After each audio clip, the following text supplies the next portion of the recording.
Hi there, this is Edge-Hughes, and this is your 4-Leg Rehab Minute.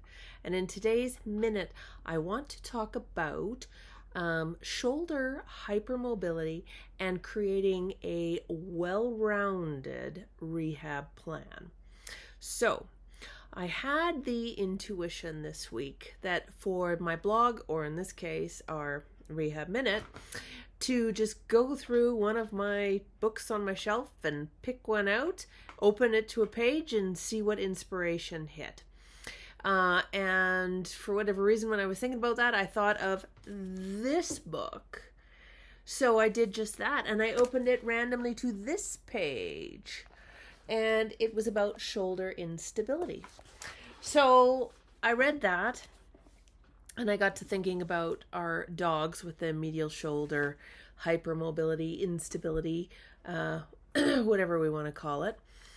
And I started putting what I was reading and trying to think about it with the dog, because of course we don't know in the dog, because the same kind of research hasn't been done in the dog to look at what becomes overused, underused, all of that. Oh God. Pardon me, look at that. There was like lipstick on my teeth, or rather it was Burt's Bees. Apologies. Okay, so what I came to thinking about. So one, thinking about the root of the lesion, the root of the issue. So you've got either a stretch or a tear of one or some of the medial glenohumeral ligaments. Okay, and I'm not talking about like your acute strain. I'm talking about this is your chronic shoulder, especially in your sporting dogs. Okay, now what muscles are going to be impacted by that? So I went through a list of what I thought about, what I think, what I see, and feel free to send me a note. So muscles. Subscapularis, because its proximity is likely inhibited. So we're going to have to come up with ways to build that. Biceps, because it's intra-articular and the joint is irritated as well, is also likely inhibited. Supraspinatus, infraspinatus, they are likely overactive because they are compensating for the lack of stabilization. Infraspinatus, vet research tells us it is a known dynamic stabilizer. And biceps is going to be a stabilizer, and perhaps supraspinatus is going to be a stabilizer and perhaps overactive because biceps is shut down. I had pecs on here, and I'm like, I don't know, I just haven't seen tons of pec stuff going on with these dogs. So if you have, let me know, but like pecs has never jumped out to me as a concern with these guys. But what do you think? Then we've got lats and teres major, right? Your puller muscles. And I've decided that they are likely overactive. And not only are they pullers, but they're going to assist, because they're coming from here, going to here. They're assist with some of that internal rotation. Okay, so they are likely compensating for the inhibition of subscapularis. So they likely need to be stretched. Plus the dog likely isn't going into the full extension all that it should. So maybe not getting the full use, or they're just held tight like that.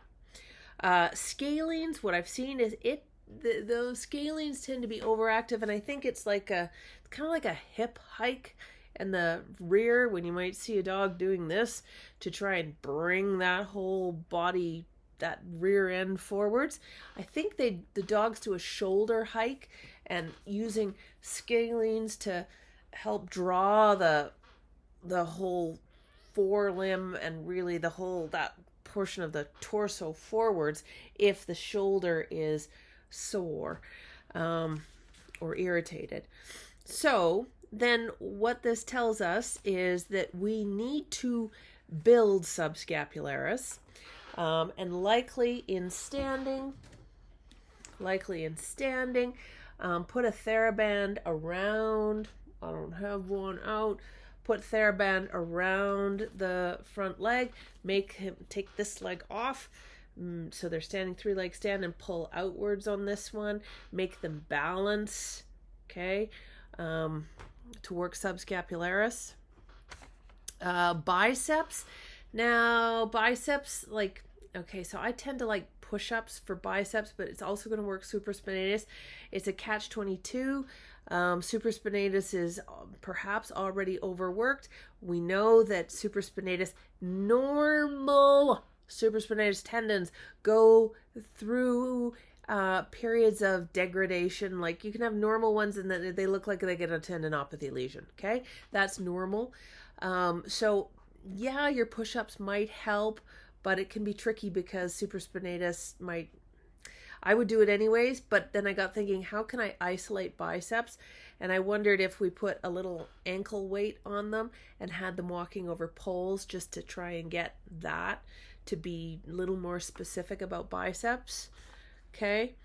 Supraspinatus, infraspinatus, I would just kind of monitor those. I would laser them. Okay. Treat them that way. Lats and teres major, stretch them, add that to the regime. Okay. Scalenes, stretching the scalenes as well, add that to the regime.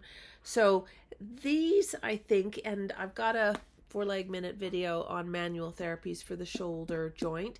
But I think if we think about the muscles this way, as in what becomes inhibited, what becomes overactive, takes over, and how can we balance that? That gives you another way to think about this. So I hope that helps. And until next time, cheers.